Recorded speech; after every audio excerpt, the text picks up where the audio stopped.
Welcome to another episode of Ask a Speechy, where we invite professional, expert, and successful people, all related to dyslexia, and ask them your question. It's quite simple. You can go on our website, submit your question, and we will put them to our next guest. If you haven't done that, you can head to our website, directly submit your question, and we will make sure to include them in our next episode. Today, we have an extraordinary guest, Yvette Blaess. She's an entrepreneur with countless hours of volunteering for multiple organizations. In 2016, she earned the title Miss World America National Finalist. She's an ambassador for the Protecting Children Foundation, and she's been helping the United States Marines with a program called Toys for Tots. She became an honorary board member of the Dyslexic Foundation in the US, where she actively runs fundraising activity to promote and fund research for dyslexia. She is dyslexic. She is amazing. Yvette, thank you so much for being here. How are you? Thank you. I'm doing well. How are you? Yeah, good. Look, it's been a crazy time, over the past 6 months for everyone. Mm-hmm. So we're part of the lucky one, I think. We're here in America, just being Americans.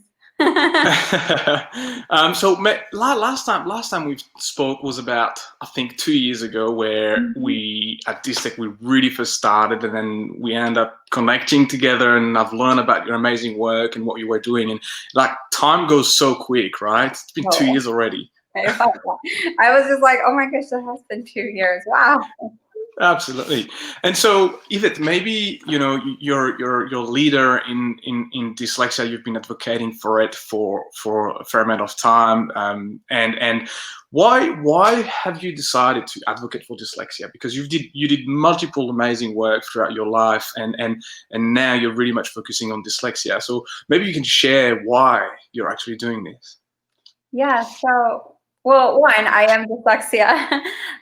So that kind of started the journey. As I graduated high school, a little back story on why I kind of so passionate about dyslexia and making a change in the communities and through our civil rights movements is because when I graduated high school, I graduated with special education. So something that's lower than a GED here. And I couldn't read, I couldn't write. My comprehension skill was probably 12th grade here, so I think mine was 9th, 10th grade comprehension skills. Right. So when I left high school, I had a couple years where I struggled, and I didn't know how to be an adult in a society, in a proper society world. Being an adult was unheard of for me. Like, I did not know the tools and techniques to really understand what this big world has to offer me. And so it kind of took me on a little back turn, and I realized that it was because I struggled with learning. It was because of my comprehension skills. It was because I was dyslexia and ADHD, and I didn't get the proper help when I needed it to help me with the journey to being a proper adult. So with that being said, when I was going through Miss World America beauty pageant, training for nationals, and going through pageantry, you have to have a platform. And so I first started with several platforms that meant a lot to me in the community. And then when I was at a school, I met kids and parents that were dyslexia, and they were telling me the same stories.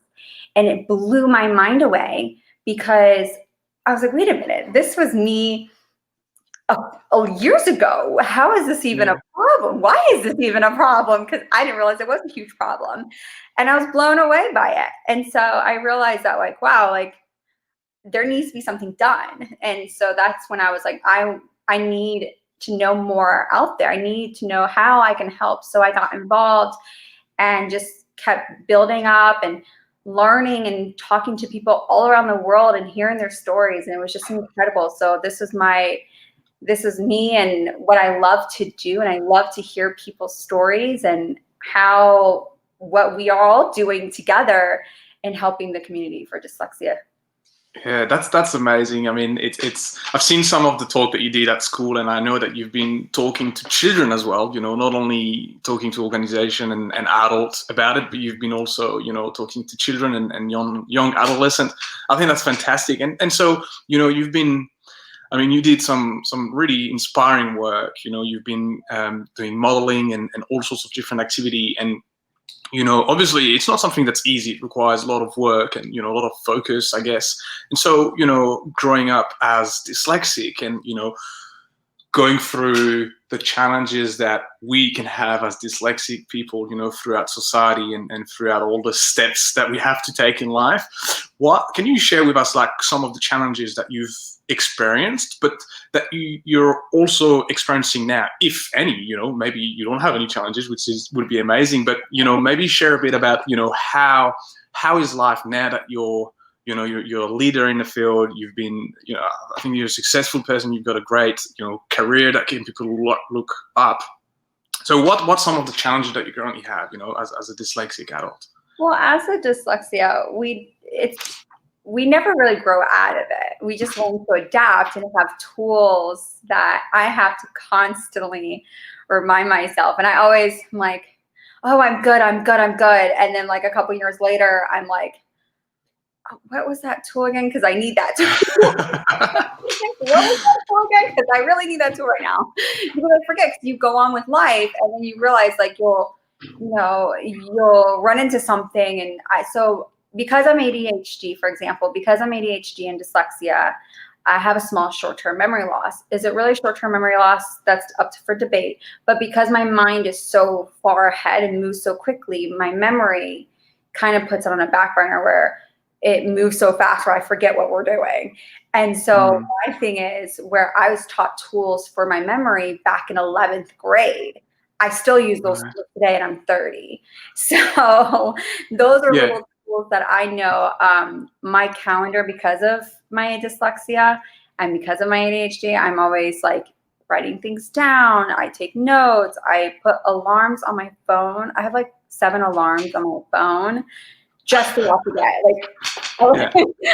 just like to breathe and give myself, like at one point I had alarm at like 3 p.m. to breathe, just to slow down my mind and to slow down what I'm doing, to like read back on, okay, what was I doing? So little things like that are like so small and so like, why do you do that? I think it's important. So I found tools that worked for me, but it was a journey. It was a constant, okay, this tool doesn't work. Okay, this doesn't work. There's certain ththings that people do that I've learned kids that have done and adults that do that are dyslexia. I can't do that. I wish I could. I wish I could, but I couldn't. So there's just so many tools out there, and I always encourage people. I always say it's like a full-time job. You know, you have to take it in, and you have to know, and you have to work on it every single day. So that's, those are little tools I think I use. I'm trying to think on top of my head. I talk to myself a lot. I don't know if that's the thing, but yeah, that's amazing, because I'm the same. I have so much different tools that sort of like make my life easier. And I've been sort of like experiencing with sort of different pieces of technology. For example, now I'm much more using like text to speech on my phone. So for messages, email, I'm just talking to my phone. The phone is spelling everything for me, no spelling mistake. It's just amazing. And it's just made so much of a difference for me. And I think you're right. I think many people now are using technology, dyslexic or non-dyslexic, but I think technology can make a big difference for people like us, just in terms of writing down things, or even reading. You can now speak it. It's just amazing that we can sort of use this little gadget, to sort of like give a superpower. Right. Yeah, I know. I discovered on my phone, instead of downloading apps, because like we have so many apps nowadays. So the less apps for me, the better. And so I found on my phone where now I can just highlight something and it'll go straight, because I don't, my English and my definition of words are not always the best. It's a little grade level because of my learning. And so I found that like just highlight the word and it just pops up the definition. And I'm like, Oh, thank goodness. How good is that? Yeah, amazing. Now, I want to talk and ask you a couple of questions about your work and your view on dyslexia. Obviously you're in the US, and we have a lot of people here in Australia listening to this, but the US is sort of, everyone knows about the US, obviously. So there's a big community over there. There's a big association as well, and an organization who work for and advocate for people with dyslexia. And so, that's just a very detailed question, but I think it would be worth asking you, because it would be great to get your point of view on this. So I've been having this discussion with different people, and it was interesting to see different opinion here. And is the fact that yeah, okay. So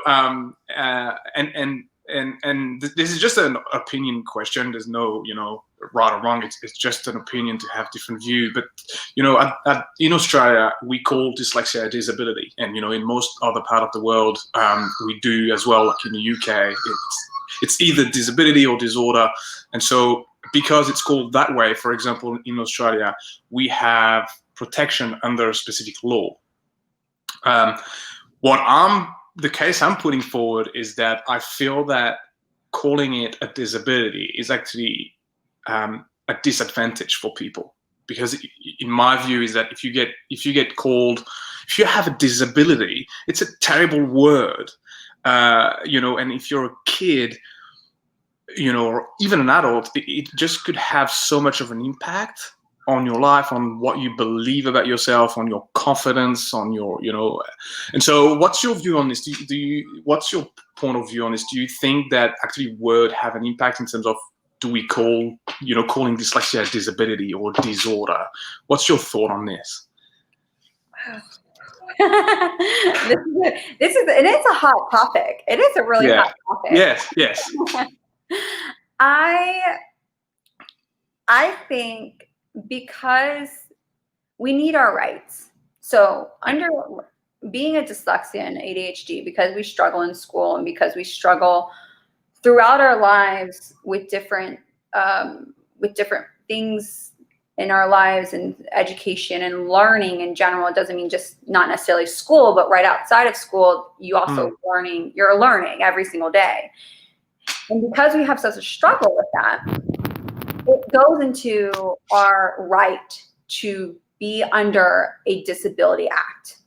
That is our human right to be able to get government help, to be able to get counseling, to get any type of medicine if you are under, if you are wanting to get under medicine that is helping you throughout your day. So I think that for that reason, I don't like not taking away that word for that reason, because under our human rights, we need to be called a disability. We need that help. We need government's help. We need our community help to be like, hey, I don't know what this is, or I don't know how do you explain that? Like when you're going to a job opportunity, they're asking you questions. Well, I need you to back down a little. I need you to talk a little slower because I'm not quite understanding, or I can't read this word, or I have to have paper all in yellow, because of my learning, because of dyslexia or ADHD. So under that, I think we should still be classified under a disability for reasons, for helping, for everyday life. Now, calling me a disability is a little bit like, thank you. Like I understand, like, it is, but it's not. So it's one of those things where by my human rights, I'm no problem. Like I will take it to full scale. Like I am dyslexic. I have a learning disability. I need help, and by law, you have to help me. That's kind of how I got through school. So I'm happy that that was the right. Now, internally, I think that we all need to accept that we are dyslexia and that we have an issue, or we are struggling with something that we cannot control, that we were either born with, or we had an accident that caused it, or there was no outside research to help, so it got worse and other things kind of downward spiral. So with that, I think that it's internally ourselves and the help of our community to be like, hey, it's okay. You can get through this, and find those tools.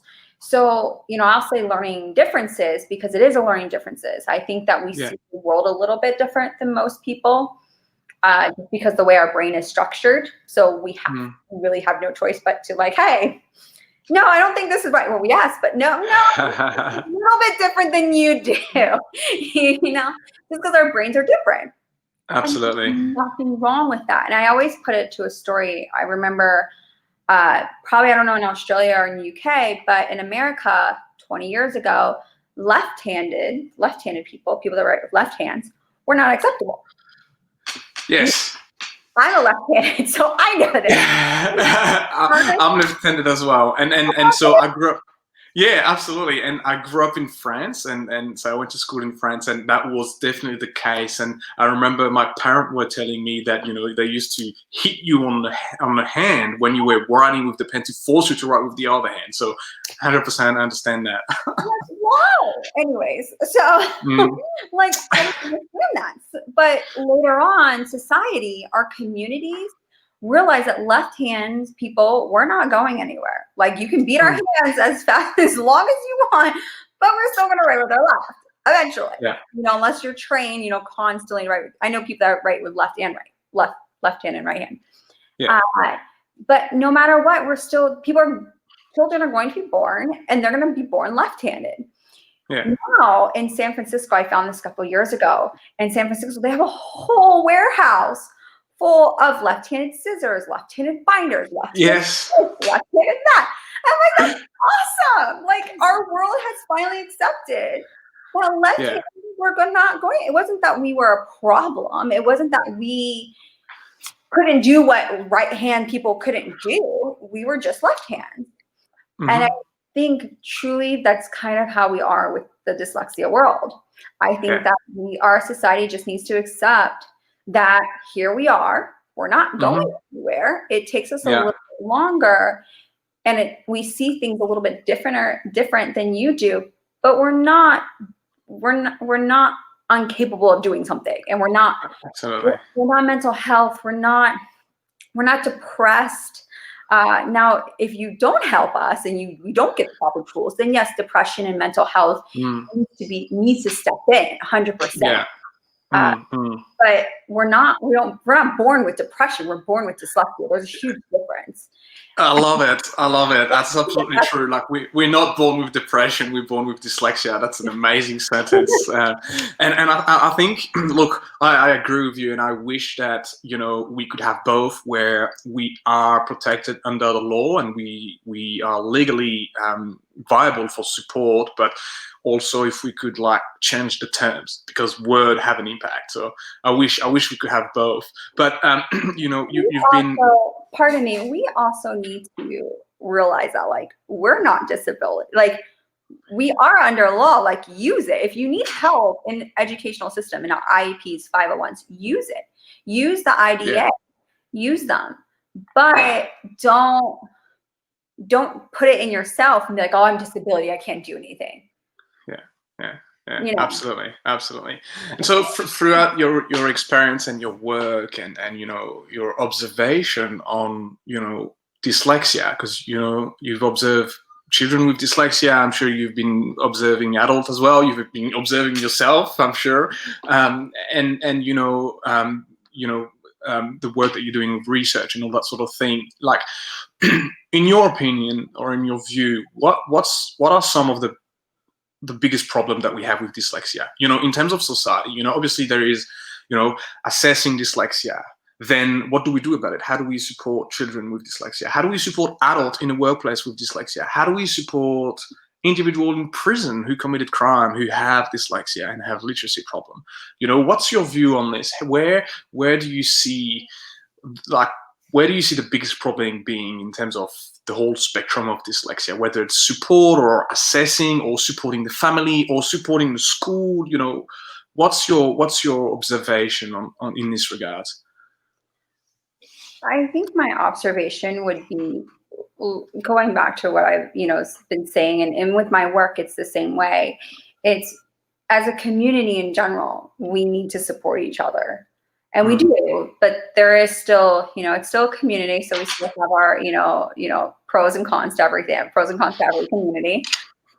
Technology is always, I think that we need to, with both of our fields, technology is huge in our fields, and we need to find easier ways for people to accept the technology for dyslexia.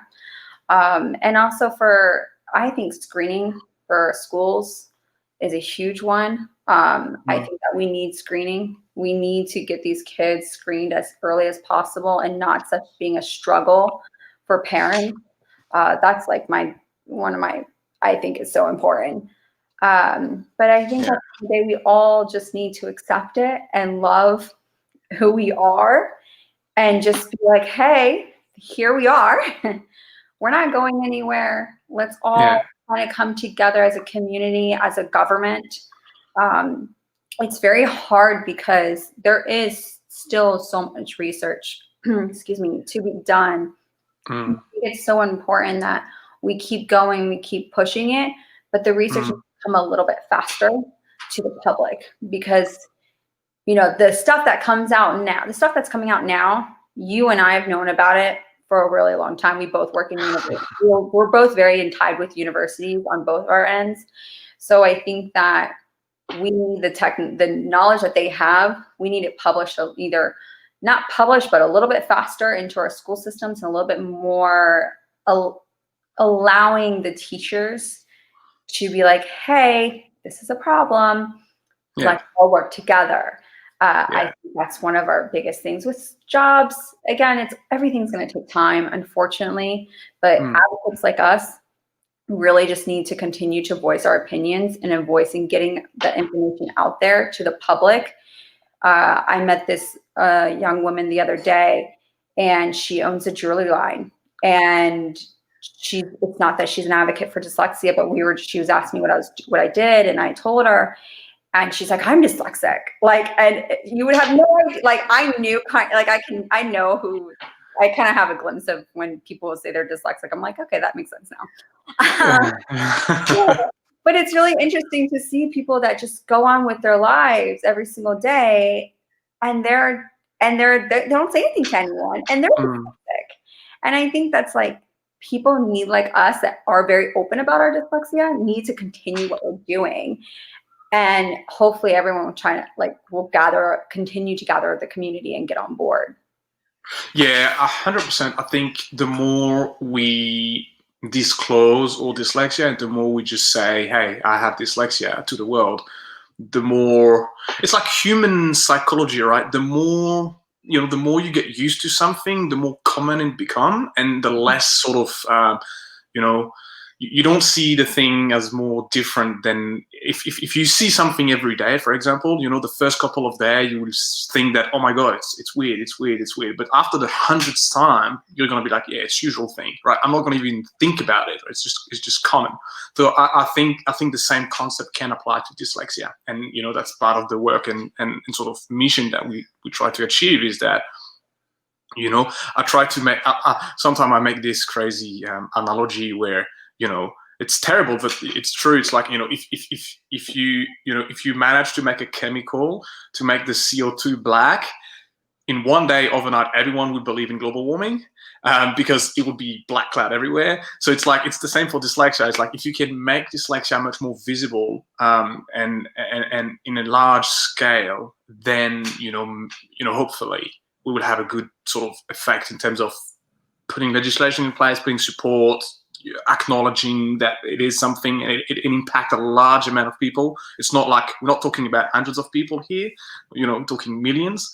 And exactly, and it's so interesting because it impacts so much level of society. It impacts the individual, it impacts their family, it impacts their community, it impacts society on an economic level. I mean, you pick anything, it would be, there would be an impact, and so, yeah, you're 100% right. I think, making sure there's awareness, making sure we have tool and science behind to sort of know what it is dyslexia as fast as we can, as cheap as we can, it's a good start.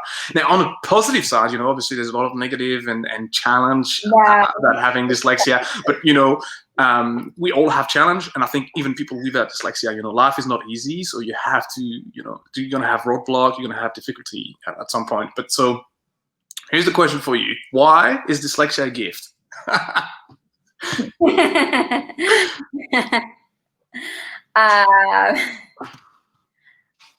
With that, I get that question a lot, and I tiptoe around it quite easily. Right. You kind of just threw it out there. So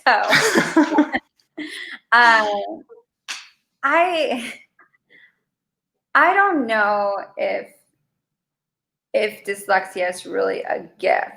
And this goes back to one of our questions, maybe turn around on you and our audience, where if we classify as a gift, then shouldn't we classify it still as a disability? Because if you take away the disability part about it, or you take away the learning difficulties behind the word dyslexia, would it be called still a gift? So I think for our self-confidence and kids and adults that need to get throughout the day, like how people without dyslexia have on their mirrors, self-love and self-quotes, and just people in general have, people that aren't dyslexia say they're gifts of life. Yeah. So should we really sit back and be like, I'm a gift. I'm a gift to this world? Well, so is someone without dyslexia. So is someone with being in a wheelchair. What makes you so special because your brain's a little bit different? No, I don't think so. So I think that classifying someone as a gift in our society kind of makes them feel like, wait a minute, kind of questions it, and then questions, and dyslexia is questioned. So it makes you question it. So I don't necessarily think that, oh, I'm gift to this world. No, I just, I'm so human, so I think for ourselves, if that's what you think and makes you wake up to tomorrow and smile and go through your day being so positive and loving, I say go for it. I'm like, so go for it on all levels. Go for it. Like, call yourself whatever you want, whatever makes you go throughout the day and makes you feel so beautiful and self-confident. Please go for it. But calling dyslexia a full-on gift, I can't. By research, by everything I've seen in life and who I am as a person, I can't sit here and be like, I'm a gift to this life. I'm a gift to this world. Everyone is a gift. Yeah. I'll tend to agree. I think that it cannot be called a gift on the purest form, obviously, for obvious reason. I think if you look at this objectively, like without taking how society is in the context, like how is our education system managed? How do we learn? How do we fill out an application form? All this society construct on how we actually act and conduct ourselves in society. I think that it feels to me that there is some positive of having dyslexia. I clearly see. I mean, look, I've learned so much about myself when I was like 23 and we started Dystech. Like before that, I wasn't dyslexic. I've been diagnosed when I was a kid, but like my whole life, I wasn't labeled. It was just dyslexia wasn't in my life, right? Yeah. So when we started Dystech, started learning about dyslexia, and I went to those conference and webinar where there's those experts talking about dyslexia, talking about people with dyslexia and their behavior, the symptom that we can observe. And I've started sort of like, oh my God, this is me. That explains so much. Like I've just explained 20 years of my life. Like this is why. and so I've gained so much more self-awareness as to, running the startup, I can see clearly where are my strengths and weaknesses when I work with team. I can see, where there's some weakness, but I can also see where there is something different when you compare to other people without dyslexia. And I think, the word gift is could be used in a positive way if you just highlight the negative things and the weakness and the fact that you have trouble with focus or reading or whatever. That's something that we need to research and we need to understand, see what we can do. But on the other side, I think, promoting the fact that, hey, you have other skill, and because you're bad at reading, that comes at a price, but then you would have something else where you're better or above than average, in different area. So yeah, I think I agree with you. Like, you can't call dyslexia a gift. I think you can call, like, you can't call the word itself. Like, my mind has, I think on a high scale, we have a very high creative mind. And I think that that's advantaged to certain careers that we apply ourselves to. So I think that that's always the fun part about being dyslexic. I think at the end of the day, we're like, oh, you don't see it that way. We see it that way. Yeah. So absolutely. So I think in that sense, I agree with you on this, where you're kind of like, I see it this way and you don't, because this way is more creative than that way. So I'm going to go this way. Absolutely. And so, Yvette, I mean, you've got, like, I've said it too many times, but you've got a great career, and I think you're doing an amazing work with the Dyslexia Foundation. You've been advocating for it for quite a long time, and so for all people here in Australia, what piece of advice would you give to a young people? Actually, here we go. What piece of advice would you give to a young person with dyslexia, children or adolescents, but also as an adult? What sort of piece of advice could you give them, as a dyslexic person, someone who advocates for dyslexia, someone who, work in the research part of dyslexia as well? What sort of advice can you give people with dyslexia?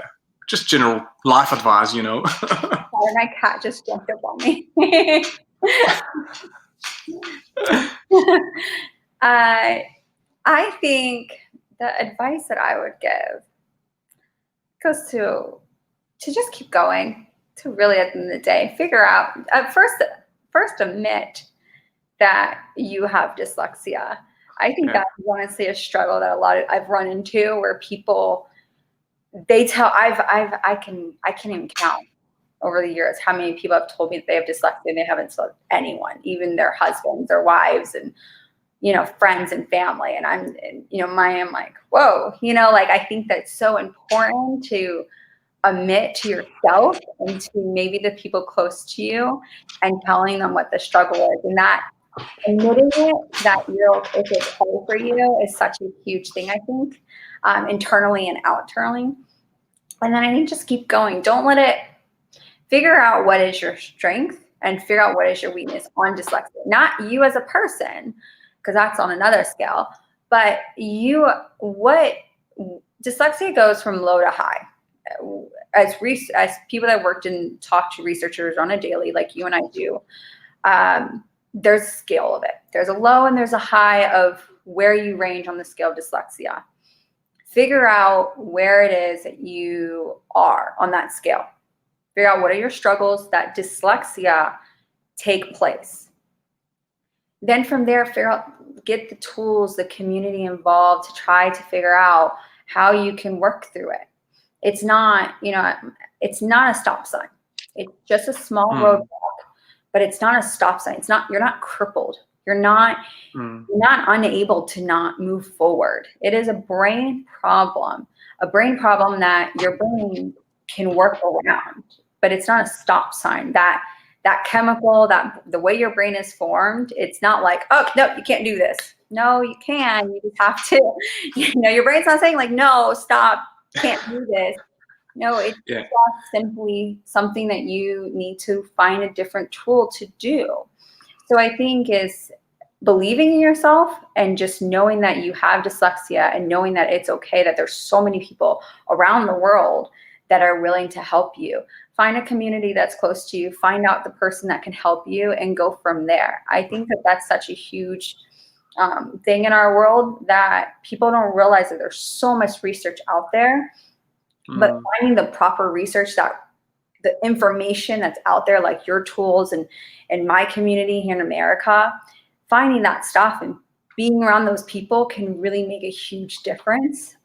For adults, keep going. For you, keep going. For parents, just keep going. Figure it out. Try to find that research. We live in a technology world. We have apps. We have apps out there for each other, for the community. So I think there's just so much research out there that find out what works for you and your tools for your everyday life. I'm not saying it's easy, but I am saying it's worth it. Absolutely, absolutely. And the two main advice that I take out from all of this is, keep going and disclose to your community, disclose to your loved one, you're not incapable. And you're right. There's so many community, there's so many Facebook groups, there's so many associations that you can reach out to. And I think that's great advice. Thank you for sharing that. Yvette, now we getting to the end, and I want to ask you, for people who will view this interview and see your chat, where can people reach out to you? So you can reach out to me on my Instagram, my Facebook. Both have my first and last name. So if you go on Facebook and you go to Yvette Blaess, my information to contact me is there. And then also my Instagram is also another easy way to get a hold of me under Yvette Blaess. Amazing. Yvette, thank you so much for your time. It was great chatting with you. You've shared so much information, so much advice, so much emotion as well. Thank you so much for coming in, and I look forward to chatting soon. Talk to you guys soon. Bye. Bye.